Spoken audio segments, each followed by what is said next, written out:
Julgados e comentados. A jurisprudência sob a ótica do Ministério Público. Uma produção Ministério Público do Paraná.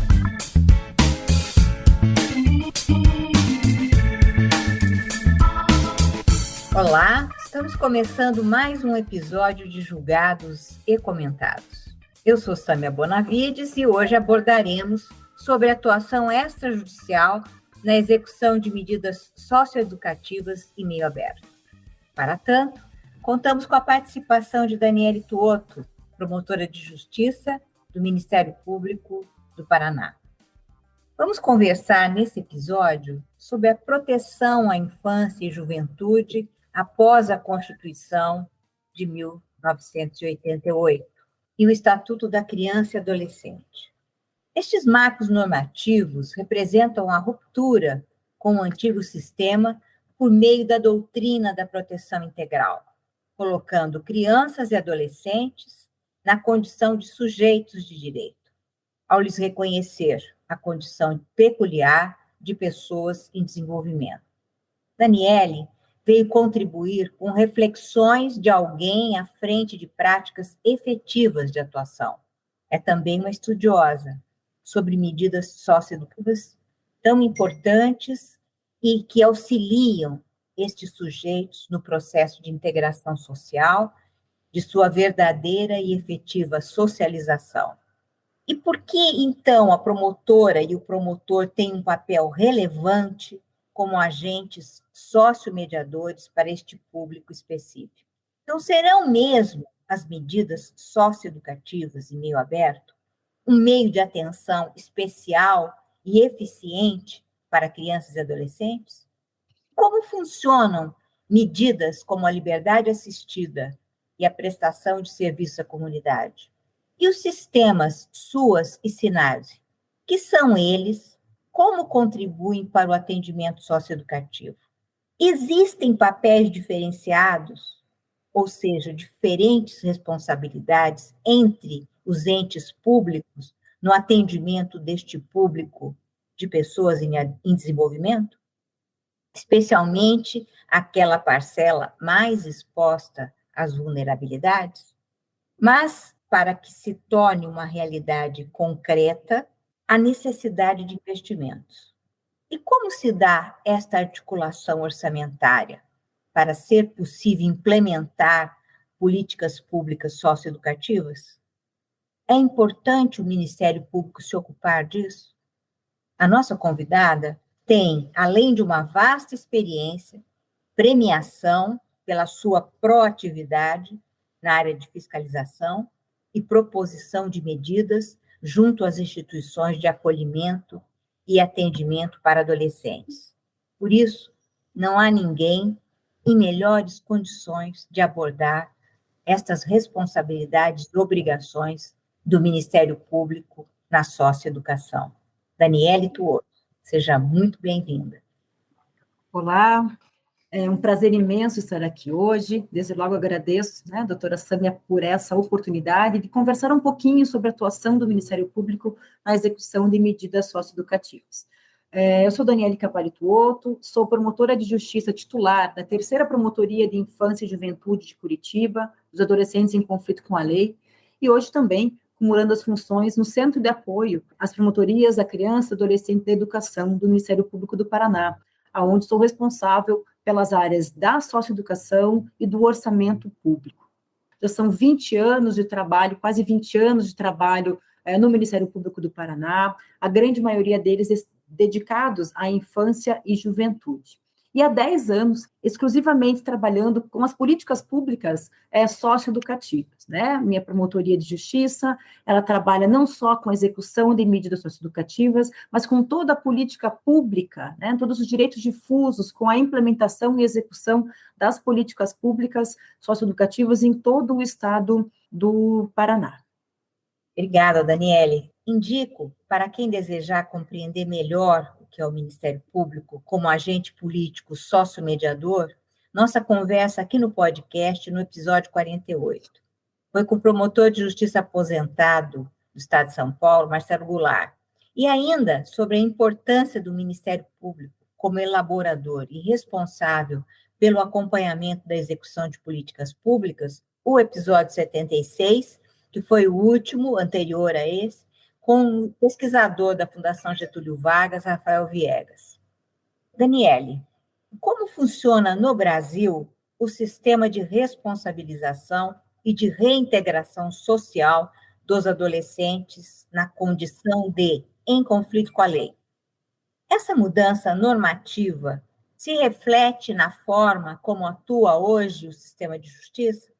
Qual a sua eficiência para fins de socialização e integração dos adolescentes? No Brasil, o Estatuto da Criança e do Adolescente, ele previu, né, que crianças, ou seja, até 12 anos, que pratiquem atos contrários à lei, eles são encaminhados ao Conselho Tutelar para providências protetivas. Já os adolescentes, né, que praticam atos entre 12 e 18 anos incompletos, eles são submetidos ao Sistema de Justiça da Infância e Juventude, que aplica, né, como consequência desses atos infracionais, chamados, né, por nós de atos infracionais, medidas socioeducativas e também medidas protetivas. Então, apesar do Estatuto da Criança e do Adolescente prever lá em 1990 que medidas socioeducativas poderiam ser aplicadas aos adolescentes em conflito com a lei, o Estatuto ele definiu quais as medidas, quais os seus prazos, trouxe algumas regras de direito material, mas o Estatuto da Criança e do Adolescente, né, dentro de toda a ideia da doutrina da proteção integral, ou seja, que se tem que garantir a execução, né, a proteção dessas crianças, a execução de todos os seus direitos fundamentais, a lei não previu quais os objetivos dessas medidas socioeducativas, como elas deveriam ser executadas, quais as regras procedimentais, como se dá um financiamento dessas políticas, quem tem responsabilidade por esta ou aquela medida. Executávamos as medidas socioeducativas, né, cada estado de um jeito, quem acompanhava os adolescentes era o próprio sistema de justiça, de uma forma muito precária, quando se pensa na integralidade dos direitos de crianças e adolescentes. Ocorre que somente em 2012, né, com a edição da Lei 12.594, conhecida como Lei do SINASE, ou seja, Lei do Sistema Nacional de Atendimento Socioeducativo, é que nós tivemos no Brasil uma efetiva mudança no atendimento dos adolescentes em conflito com a lei. A Lei do SINASE, ela vem e prevê que as medidas socioeducativas têm 3 objetivos principais: a responsabilização do adolescente, a desaprovação da sua conduta infracional e também a sua reinserção social. E aí isso começa a mudar, né? A ideia é não só punir, mas fazer a reintegração social deste adolescente. Então, aqui, com a lei do SINASE, é que surge realmente a ideia no Brasil de que não se trata de um sistema meramente punitivo. Não é um sistema, também, que estabelece apenas um atendimento socioassistencial do adolescente, mas sim um sistema nacional completo e muito complexo, que prevê o atendimento integral do adolescente, abarcando saúde, educação, assistência social, esporte, cultura, lazer, né, e também o atendimento da sua família. A lei do SINASE, ela também especificou quais são as responsabilidades efetivas da União, dos estados e do município, né, dos municípios, na organização, no financiamento, no funcionamento das políticas públicas socioeducativas. Outra, né, novidade trazida aí, não é novidade, né? Outro esclarecimento trazido pela lei do SINASE foi que ele efetivamente previu que os estados devem coordenar, né, e executar as medidas socioeducativas de restrição e privação de liberdade, ou seja, semiliberdade e a internação. E aos municípios cabe, né, a manutenção e a execução das medidas em meio aberto, ou seja, da reparação do dano, da prestação do serviço à comunidade e da liberdade assistida. A lei do SINASE também trouxe a ideia de corresponsabilidade, quando ela fala que União, estados e municípios têm corresponsabilidades na execução das ações previstas no Sistema Nacional de Atendimento Socioeducativo, e previu também que União, estados e municípios devem realizar o cofinanciamento de todas as ações voltadas aos adolescentes em conflito com a lei. Então, a União estabelece as regras gerais, né, dá o suporte e cofinancia o Estado e os municípios. Os estados devem executar as medidas de restrição e privação de liberdade e devem prestar assessoria técnica e cofinanciar as medidas em meio aberto, que são executadas lá pelos municípios. Então, ficou muito claro, após a lei do SINASE, que precisamos ter uma união de esforços entre União, estados e municípios, para que efetivamente a gente consiga ter a proteção integral, né, tão almejada para os adolescentes em conflito com a lei. Uma outra importantíssima previsão que a lei do SINASE trouxe foi a ideia dos planos de direito, os planos decenais de atendimento socioeducativo. Previu a lei do SINASE que a União ela precisa fazer o seu plano decenal dos direitos da criança, ou seja, planejar, programar, como executar as medidas socioeducativas, como criar os programas e como executar as medidas socioeducativas no país. E previu que esses planos devem ser submetidos à deliberação dos conselhos de direitos da criança e do adolescente. E esses planos também precisam ter reavaliações, precisam ser monitorados e ter reavaliações a cada 3 anos. Feito o plano decenal dos direitos da criança, né, o nacional, a lei do SINASE previu que os estados têm que fazer os seus planos decenais e os municípios também devem fazer os seus planos decenais. Então, o que a lei do SINASE trouxe? A necessidade de que se possa planejar as ações ao longo de uma década, tanto a nível nacional, estadual e municipal. Com essa ideia do plano de direito elaborado, mas deliberado, aprovado pelo Conselho de Direitos, nós temos aqui um importantíssimo espaço para intersetorialidade, né? Já que cada secretaria vai ter que prever no plano quais são as suas metas, quais as ações que vão desenvolver em prol do socioeducando e da sua família, né? Cria-se também um importantíssimo espaço, né, não só de intersetorialidade, mas de participação popular, já que essas discussões todas sobre as metas, sobre, né, os objetivos na área socioeducativa devem ser trazidas à deliberação do Conselho de Direito.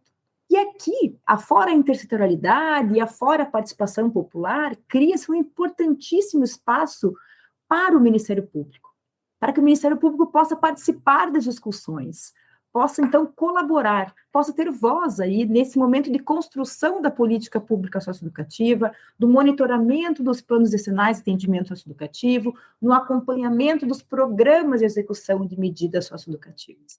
Eu sempre digo, né, que se a função do Ministério Público é representar a sociedade, se a função do Ministério Público é zelar pela implementação de políticas públicas, e também a sua função garantir os direitos fundamentais, o promotor de justiça ele deve participar desse momento de construção, desse momento de monitoramento e avaliação dos planos de direito. Nós podemos, então, dizer, seguramente, que a lei do SINASE, ela alterou o cenário da socioeducação do país, ela qualificou o sistema socioeducativo e ela trouxe aí uma grande oportunidade para que o Ministério Público possa atuar efetivamente, né, na qualificação das políticas públicas socioeducativas.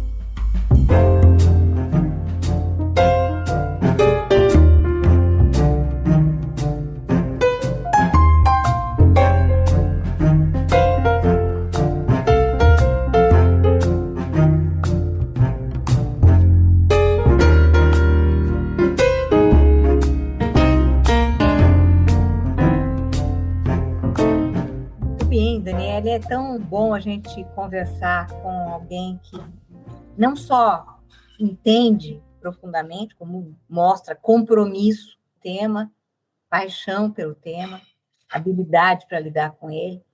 É que isso dá, eu acredito, principalmente para aqueles que não compreendem bem, né, esse sistema, dá assim um maior alento, né, de que efetivamente nós temos sistema muito bem elaborado, né, e preparado, que funcionando da forma como ele precisa funcionar, né, é um grande ganho no sentido de que nós temos aí que, na verdade, orientar uma juventude, né? Então, nessa perspectiva, eu queria que você falasse um pouquinho mais como é que funciona efetivamente a liberdade assistida e a prestação de serviço à comunidade, tudo que você acha que é ainda importante complementar com relação a essas duas medidas. Veja, quando o Estatuto da Criança e do Adolescente, né, ele previu as medidas, ele previu lá, né, nessa ordem, a advertência, a reparação do dano, a prestação de serviço à comunidade, a liberdade assistida, semi-liberdade e internação. Essas duas últimas, né, por serem restritivas de liberdade, elas devem ser aplicadas excepcionalmente, quando diante de violência ou grave ameaça à pessoa, ou quando de reiteração infracional. As medidas de prestação de serviço à comunidade e liberdade assistida, elas são as mais efetivas. Logicamente, quando eu não estou diante de um ato grave que demande uma pronta internação para que se realize a responsabilização. Mas por que a gente fala da PSC, como a gente chama, né, e LA, prestação de serviço à comunidade e liberdade assistida, como as melhores medidas? Vejam, ela mantém o adolescente em liberdade, junto com a sua família, junto com a sua comunidade, mas sobre o acompanhamento de uma equipe técnica que deve atuar incansavelmente para encaminhar o adolescente para atividades educativas, de formação para o mundo do trabalho, mas também para os atendimentos nas áreas de saúde, educação, assistência social, e não só o adolescente, mas também a sua família. Por que esses atendimentos são tão importantes? A regra é que esses meninos e meninas, eles chegam para o sistema socioeducativo com vários direitos violados, com não acesso aos direitos fundamentais. A grande maioria, infelizmente, chega para nós afastado dos bancos escolares, já tendo experimentado muito precocemente substâncias entorpecentes. E aí, a Justiça da Infância e da Juventude, junto com o executor das medidas socioeducativas, tem essa possibilidade de reconstruir essa relação social.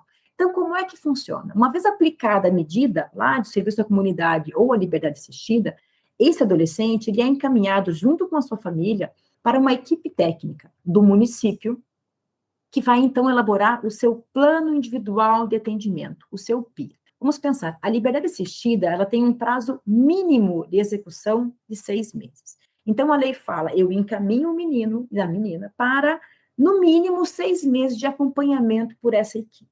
Essa equipe deverá, por força lá do artigo 12 da lei do SINASE, ser composta por servidores no mínimo, fala a lei, né? No mínimo da saúde, educação e assistência. Então, essa equipe técnica, o adolescente e a família vão sentar para a elaboração do plano individual de atendimento. Ou seja, vão programar o que será feito nos próximos 6 meses com aquele jovem para tentá-lo reintegrá-lo à sociedade e impedir que ele reitere na prática dos atos infracionais. Então, faremos encaminhamento para a escola, faz a matrícula, faz o acompanhamento da frequência escolar, faz um encaminhamento para as questões de saúde, desde vacinação, que se encontra lá atrasada, questões, né, de avaliação geral da saúde desse adolescente, avaliação da questão toxicológica que pode estar ali presente, e também as questões socioassistenciais. Então, esse menino vai ser encaminhado lá para integrar lá o CAD único, para fazer o registro, vai acessar todas as políticas socioassistenciais previstas, né, e disponíveis naquele município. Então, a ideia é de que se planeje os 6 meses desse jovem para que ele, juntamente com essa família, em liberdade lá na comunidade,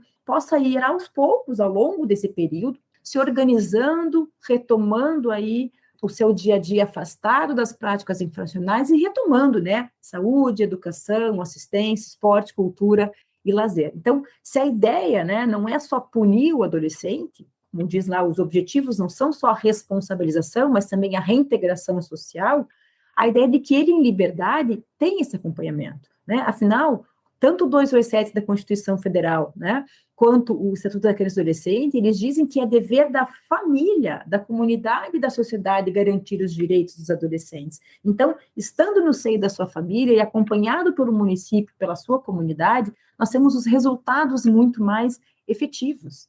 Diversas são as regras internacionais que estabelecem o princípio da intervenção mínima. Então, a ideia é de que nós possamos, sem o encarceramento, sem a privação de liberdade, sem longos processos judiciais, desde logo encaminhar esse adolescente para o cumprimento das medidas de meio aberto, para que a gente possa, então, efetivamente acompanhá-lo, acompanhar aquela família e reintegrar esse adolescente ainda enquanto em liberdade. O que a gente tem visto, o que a prática, né, aqui na promotoria demonstra? A prática demonstra que quando nós precocemente já encaminhamos esse jovem para o cumprimento de medidas de meio aberto, logo nos seus primeiros contatos com os atos infracionais, e nós conseguimos, então, recolocá-lo na escola, atender na sua questão de saúde, na sua questão de assistência social, a gente tem visto que esses meninos não voltam a reincidir em práticas infracionais. E se voltam com atos mais leves, até que eles se afastam efetivamente das práticas contrárias à lei. Então, elas são medidas efetivas, mas elas precisam de toda uma estrutura dos municípios para que eles consigam, né, realmente reintegrar esses jovens na sociedade. O que a gente vê ainda, infelizmente, são os municípios não tendo seus planos decenais de atendimento socioeducativo, os municípios não tendo seus programas de atendimento socioeducativo, e aí as medidas ficam falhas. A gente não faz o efetivo encaminhamento para a escola, para a saúde, e aí acaba que a medida não se torna efetiva. Nos locais em que os programas estão estruturados, são efetivos, nós vemos cada dia mais uma eficiência maior e uma redução do contato dos adolescentes com a prática dos atos contrários à lei. Muito importante tudo isso que você está falando. Inclusive, a gente vai conversar agora a respeito um pouquinho mais dessa questão relacionada à composição da rede e a importância que ela tem, né? Acho que era importante você explicar um pouquinho mais isso, e quando você diz que não estão bem estruturadas nos municípios, talvez a gente fazer algumas digressões, né, a respeito de por quê. É falta de recursos, é falta de interesse, é não dar importância.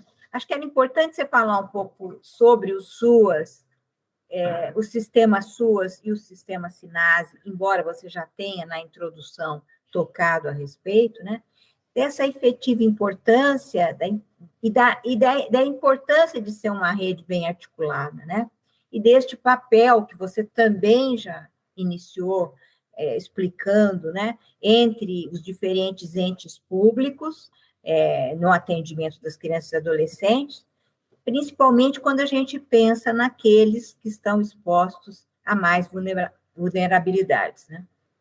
Veja, a complexidade do SINASE, né, desses atendimentos, ele vem da intersetorialidade. Então, o que é assim, importantíssimo que a gente compreenda? O SINASE, ou seja, a execução das medidas socioeducativas, ela não é meramente o encaminhamento para a rede socioassistencial. Nós precisamos ver que o SINASE é um sistema de atendimento socioeducativo, e um sistema de responsabilidade de município, estado e União. Então, o SINASE ele tem um pouquinho do SUAS, que é o Sistema Único de Assistência Social, ele tem um pouquinho do SUS, Sistema Único de Saúde, ele tem a educação, a cultura e o lazer. O que nós temos que entender é que todos devem atuar de uma maneira integrada, né, intersetorial. Então, o que acontece? A gente vê muito quando a gente fala não funciona, né, porque em muitos municípios, inclusive em muitos estados, o que a gente vê? A gente vê uma compreensão equivocada de que a socioeducação, ela está lá no CREAS, que eu executo a medida no CREAS, encaminhando o menino para o CREAS. O CREAS é o serviço, é a parte do serviço do socioeducativo ligado à assistência social. Mas nós não podemos imaginar que a socioeducação, ela se resume ao encaminhamento para o CREAS. Os municípios em que não funciona o sistema socioeducativo, eles têm esse encaminhamento apenas para a área assistencial. Quando, na verdade, eu não posso, né, resumir o sistema socioeducativo como um encaminhamento social. Porque se a lei fala em integração social, reintegração do adolescente, eu preciso encaminhar, né, ter as corresponsabilidades e encaminhar para todas as demais secretarias. Então, qual é o mundo ideal? O mundo ideal, né, na socioeducação, o sistema ideal, é aquele em que cada uma das secretarias possui lá uma parcela do sistema de atendimento socioeducativo. Cada secretaria municipal, cada secretaria estadual precisa compreender a sua corresponsabilidade dentro de um sistema que é composto por todos. Então, o que a gente tem que compreender e deixar muito claro, né, que se eu consigo, né, ter essa visão de que o sistema, vamos pegar o exemplo do município das meninas de meio aberto, os municípios que compreendem que o sistema é municipal e não da Secretaria de Assistência, e sendo um sistema municipal, fazem com que cada uma das secretarias atue a sua maneira dentro da sua área para atender o adolescente e sua família, aí a gente vai ter efetividade. Então, o que a gente tem que compreender? As políticas de assistência, o SUAS, é uma das políticas envolvidas no SINASE. Então, eu sempre falo, a gente tem que imaginar, né, um desenho aqui, na nossa cabeça, de que o SINASE está no centro, e dentro dele eu tenho um pouquinho do SUAS, um pouquinho da educação, um pouquinho do sistema de justiça, eu tenho um pouquinho da cultura, do esporte e do lazer. A complexidade está aí, para a gente fazer com que, a gente conseguir fazer com que todas as secretarias conversem, né, e cada uma delas assuma a sua responsabilidade, não é fácil. E aí eu vou dizer do papel do Ministério Público também, que eu acho que é sempre importante a gente ressaltar o papel do MP, né? O Ministério Público, ele pode atuar como um facilitador nesse processo, chamando todos a sua responsabilidade, congregando todas as secretarias para esse grande desafio, que é a intersetorialidade da socioeducação.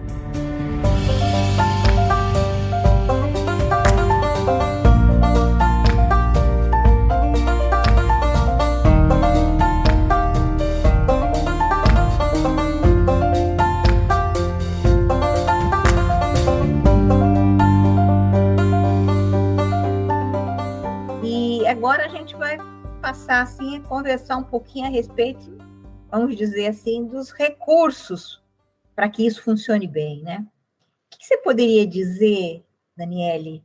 Como é que são definidos os orçamentos para a implementação das políticas públicas socioeducativas?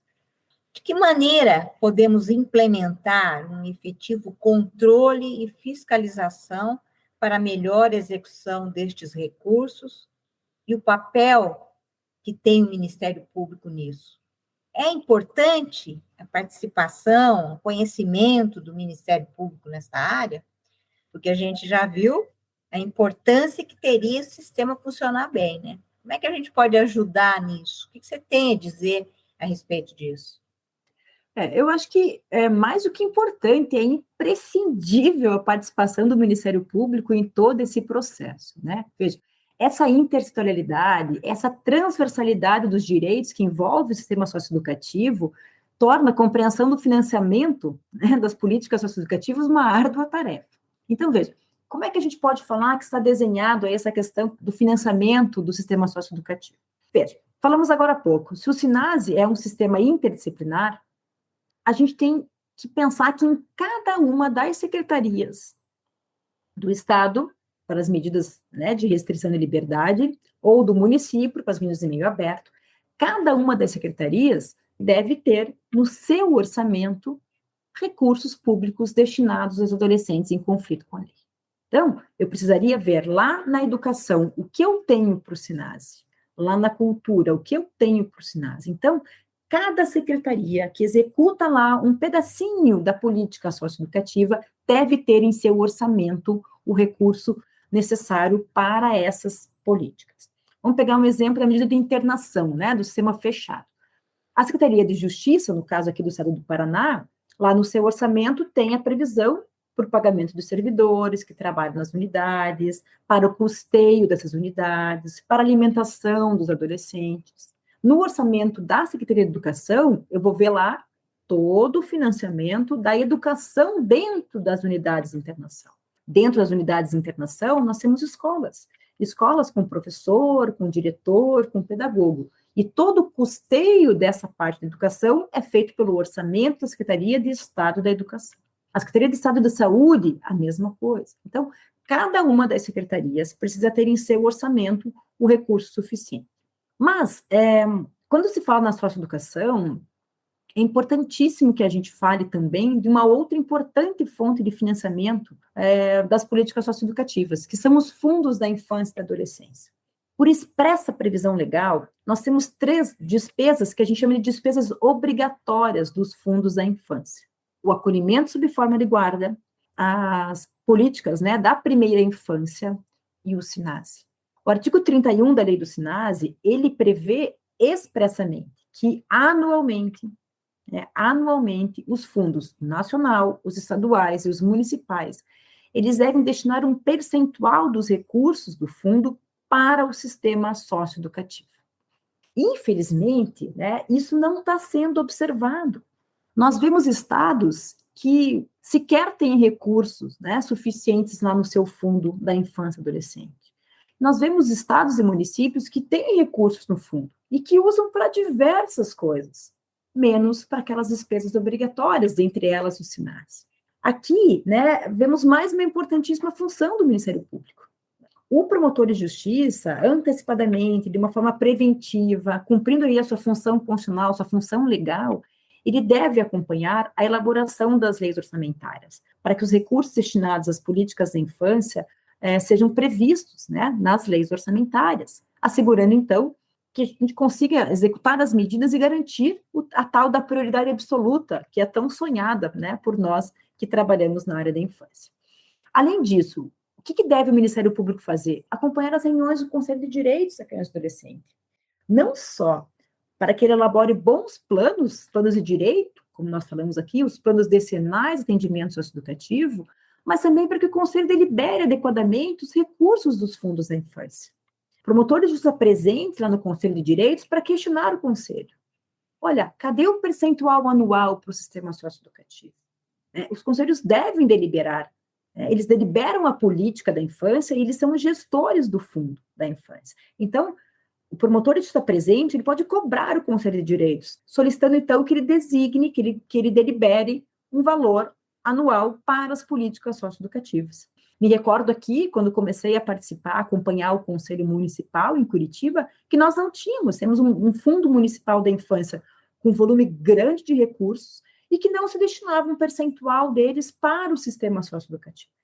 Quando nós conseguimos, né, inverter essa lógica, o Ministério Público presente, dialogando, né, de uma maneira resolutiva ali, sem que se tenha que tomar providências judiciais, nós vimos essa mudança acontecer. O Conselho, então, deliberando valores para a política socioeducativa e o gestor conseguindo, então, executar boas práticas com esses recursos, né? Dou o exemplo aqui, em Curitiba, quando um pequeno percentual do fundo foi deliberado e ele se transformou em 100 vagas, né, para adolescentes aprendizes aqui na nossa capital. Então, o que a gente tem que pensar, né, que se muitos municípios sequer têm fundos, se muitos municípios não repassam recursos para o socioeducativo, que é uma obrigação legal, nós temos que pensar que deverá atuar o Ministério Público, né? Que o promotor de justiça precisa participar dessa discussão e precisa tomar as providências, né? Para que se garanta, se cumpra efetivamente, né, a legislação. O que a gente vê muito, né, são os promotores reclamando das ações civis públicas sem efetividade, reclamando muito que gestores não priorizam a infância, mas nós precisamos agir sempre de uma maneira preventiva e resolutiva. Eu sempre falo que o Ministério Público, ele não é gestor de política pública, não pode ser, mas ele é seu indutor, ele tem que trazer aqui, né, os seus dados, os dados do seu diagnóstico da promotoria têm que ser levados ao conselho, têm que ser levados ao gestor, e a gente não pode esquecer que o Ministério Público é o fiscal dos recursos públicos, é fiscal lá da probidade administrativa, então precisa agir. O que a gente vê é que a atuação na infância, na área de infância, lá, para que ela seja efetivamente, né, garantidora de direito, ela exige uma atuação muito firme do Ministério Público, mas o firme aqui no sentido de atuação extrajudicial, né, de uma atuação lá de participação no conselho, de participação nessas reuniões. Inclusive, nós temos uma recomendação do Conselho Nacional do Ministério Público, né, a recomendação 33 de 2016, e ela recomenda ali que os promotores da infância, eles acompanhem a elaboração das leis orçamentárias e acompanhem a elaboração dos planos de direito. E ela fala assim, para acompanhar a elaboração das leis orçamentárias, zelando para que as metas, as ações dos planos decenais dos direitos da criança e adolescente, aqui incluído o plano decenal de atendimento socioeducativo, que essas metas dos planos, elas sejam incorporadas, elas virem metas lá das leis orçamentárias.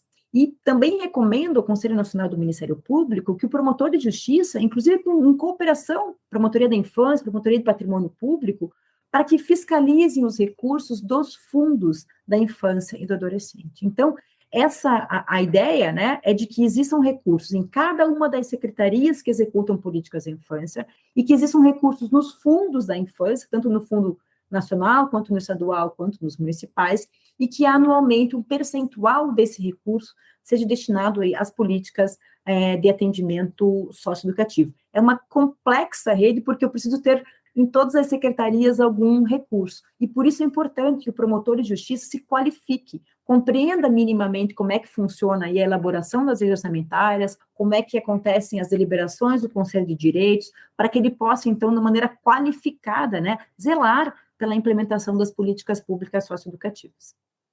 Enfim, a sua manifestação aqui, suas importantes contribuições, elas perpassam de uma forma muito interessante, instrutiva e educativa para todos nós, né, nesse campo da intersetorialidade mesmo. Não só da intersetorialidade que precisa acontecer entre áreas do Ministério Público, mas entre setores da administração pública. Isso é muito importante. Eu diria que isso não se aplica só ao aspecto preventivo, mas isso é essencial, né, para o aspecto preventivo, que nós temos que privilegiar sempre, em razão, né, da pronta efetividade.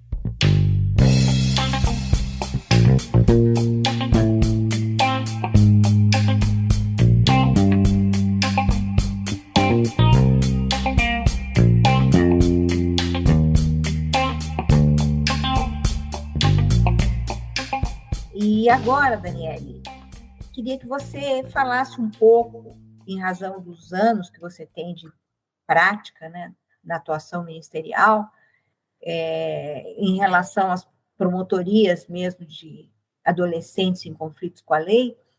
Você teria experiências nessa área socioeducativa para destacar, né, como sendo, assim, aquelas mais relevantes que você vivenciou, que você tomou conhecimento?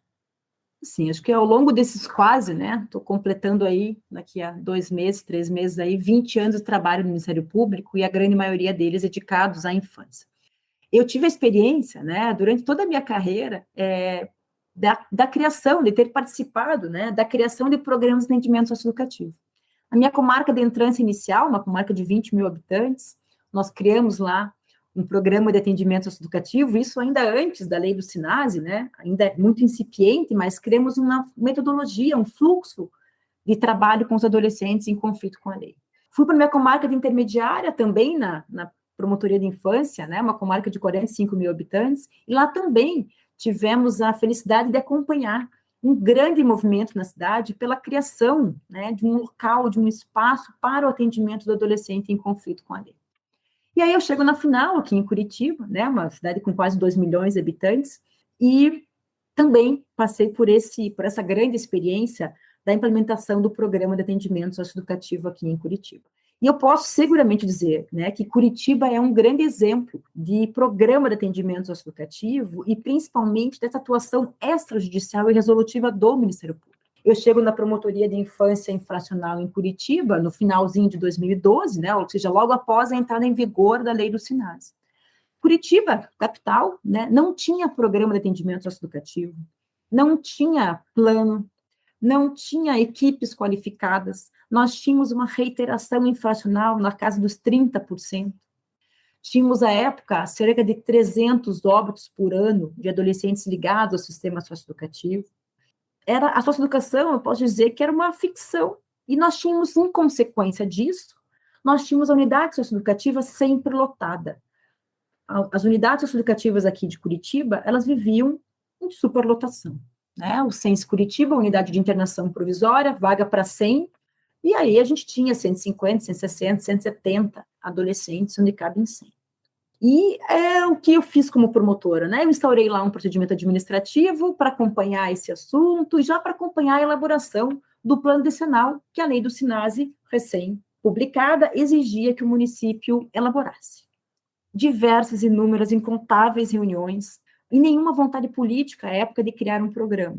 Passamos um ano conversando, tentando dialogar, tentando fazer reuniões e não tivemos, né? Não obtivemos êxitos. Esgotadas as tratativas, nós tivemos que, inclusive para manter o posicionamento do Ministério Público, ajuizar uma ação civil. Ajuizada a ação civil pública, obtida liminar, o que eu fiz, né? Mais uma vez, na tentativa de compor, né, de trazer uma resolução célere para o trabalho, né, para a causa, eu pedi na ação civil pública uma audiência de conciliação. Nessa audiência, o que eu propus? Que nós suspendêssemos a ação se lembrássemos um termo de ajustamento de conduta. Que nós pudéssemos, então, agora que o município estava compreendendo que efetivamente era uma obrigação e que ele teria que criar um programa socioeducativo, que o município, então, sentasse, conversasse com o Ministério Público e compusesse.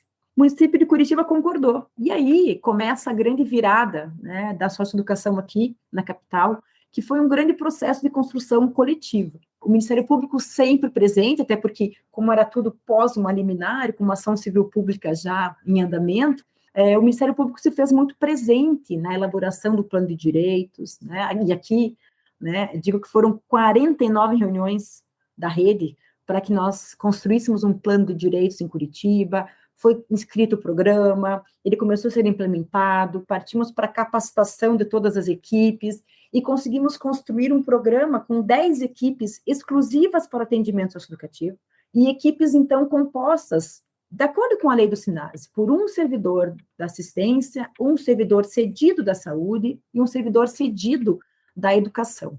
Isso qualificou o trabalho e em 2015, então, no início de 2015, nós começamos a executar em Curitiba o Programa de Atendimento Socioeducativo em Meio Aberto. Então, eu digo que foi, né, o procedimento administrativo, que virou uma ação civil pública, que virou lá uma proposta de um termo de orçamento de conduta, né, e a gente foi caminhando. E por que eu falo que é um exemplo, né, de atuação extrajudicial? Porque, vejam, o programa ele começou a ser desenhado e criado logo ali, em 2014, 2015. E essa ação, ela só se encerrou agora, em 2022, quando nós fizemos um acordo perante o Tribunal de Justiça e sanamos 2 pontos que tinham ficado ainda em aberto. Então, se nós simplesmente aguardássemos o transcorrer de uma ação judicial, nós teríamos aí perdido um tempo precioso na vida dos adolescentes da nossa capital.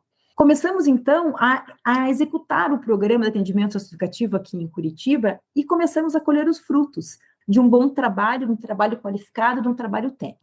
Gosto sempre de trazer números, né? E a gente apura aqui, nós temos apenas uma delegacia do adolescente, então uma única porta de entrada para o ato infracional, e nós temos uma redução, né? Quando começamos a monitorar os dados em 2015, se a gente pegar o período de 15 a 19, ou seja, tirando aqui os dados, né, do período pandêmico, que foram dados muito forçados e muito fora da média do que acontecia, se a gente pegar o período de 2015 a 2019, nós tivemos uma redução de 40% dos registros infracionais dos adolescentes liberados e de 60% dos adolescentes apreendidos na capital. Tivemos a alegria de ver os índices de reiteração infracional caírem, né, e hoje giram em torno de 13%. Então, numa capital, com todas as dificuldades que nós temos da capital, com toda a falta de pessoal que se tem, com todas essas dificuldades, né, que o período socioeconômico do Brasil trouxe, nós ainda pudemos experimentar essa redução dos registros infracionais em Curitiba. E eu imputo muito a esse trabalho célere que nós tivemos em Curitiba e na qualificação do atendimento em meio aberto. Hoje, nós temos muito orgulho aqui em Curitiba do Sistema Municipal de Atendimento Socioeducativo. E esse sistema também funciona por quê? Porque nós criamos um sistema de efetivo monitoramento do plano decenal e dos programas, né? Então, com reuniões mensais, e realizamos adequadamente as reavaliações do plano, com bastante qualidade. E tudo isso, digo sempre, né, com uma efetiva participação do Ministério Público. Então, o Ministério Público, participando desse processo todo, qualifica, nós nos aproximamos muito das equipes, nós temos reuniões mensais com as equipes, com a gestão do sistema socioeducativo, e isso faz com que a gente vá resolvendo os problemas conforme eles vão acontecendo. Isso tem trazido muito, tem facilitado muito o trabalho, né? Então, hoje, é gratificante, né, ver os resultados dessa ação extrajudicial estruturante que nós iniciamos aqui em Curitiba, né? Os números mostram a importância de que se qualifique o atendimento socioeducativo no meio aberto. E mostram também a importância do trabalho do Ministério Público, como o pessoal diz frequentemente aqui em Curitiba. Se não fosse essa atuação do Ministério Público, que teve que ser, às vezes, muito firme lá com a ação, com o liminar, muito provavelmente tudo isso não teria acontecido, ou se tivesse acontecido de uma maneira um pouco mais difícil aí de executar. Então, hoje, eu tenho a alegria de entrar na unidade e ver as galerias apagadas.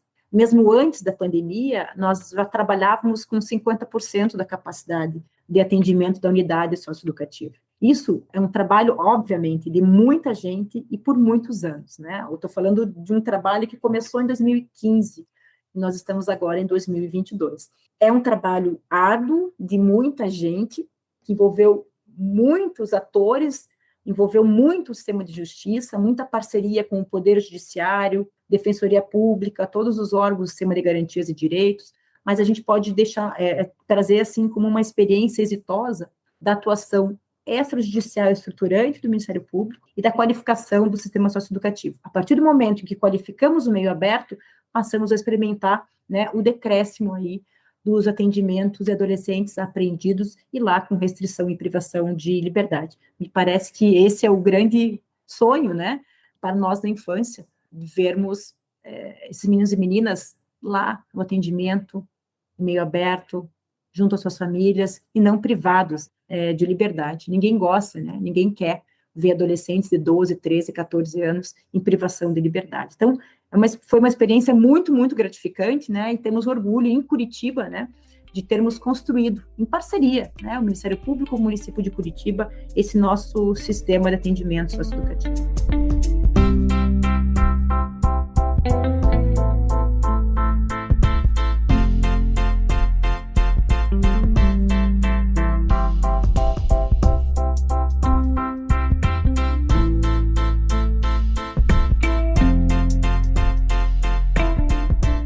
Certeza, e o orgulho é de todos nós, né, por vermos esse compromisso que você expressa aqui e que efetivamente sua pessoa tem efetiva participação importantíssima, né, nesses resultados, né, que são os resultados que uma sociedade civilizada, né, e preocupada com as questões sociais e com o desenvolvimento de todos e principalmente desses que são aqueles que estão efetivamente, né, num momento importante da vida, na formação como uma pessoa, um cidadão em sociedade, uma cidadã em sociedade. É muito, muito significativo isso. Isso dá um grau de confiabilidade para uma instituição como o Ministério Público, com as suas grandes missões, né, com a grandiosidade mesmo da sua função social. Muito obrigada, viu, Daniele? Você que trouxe tantos conhecimentos aí, principalmente para aqueles que não estão diretamente envolvidos com a área. Por favor.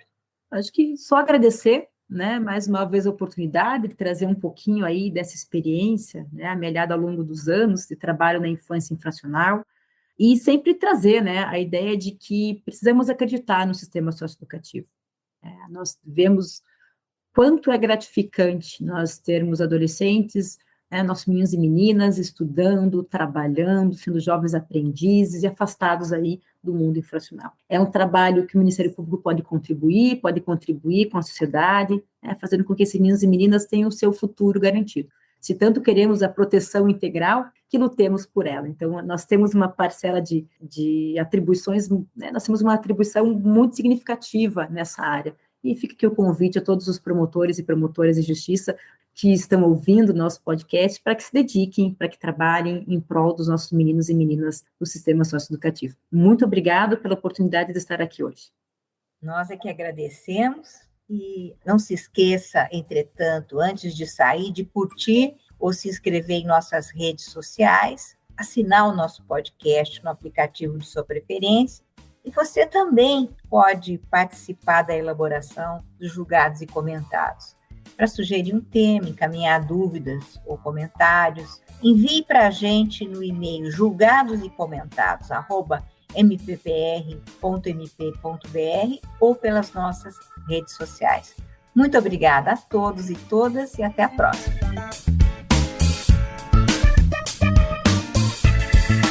Uma produção Ministério Público do Paraná.